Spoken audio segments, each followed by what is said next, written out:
Hi everyone, welcome back to Valerine's Home and Gardens. Thank you so much for your support on my channel. If you've never been here before, welcome.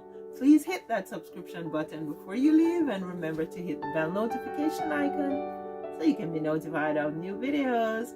Now, I have been looking at terms in interior design and decorating, terms that are often used, and so what I'm doing is explaining them or defining them. This one we're looking at in this video is CHROMA. Now, what does CHROMA mean as it relates to color? So when we talk about CHROMA, we're talking about the saturation of the color, how intense the color is. Now, the more intense the color is the more pure the color is, which means that nothing has been added to that color to reduce its intensity, to actually alter the intensity of colors. Gray is usually added.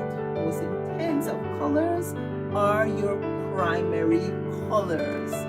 If you look at this color wheel, the ones that jump out at you first are the primary colors: the yellow, the red, and the blue, because they are pure in their form. They have not been altered, and so they are the most intense colors. Please leave me your thoughts in the comment section below. Like, share, and go ahead and subscribe. Also, remember to hit the bell notification icon so you can be notified of new videos. I'll see you in the next video.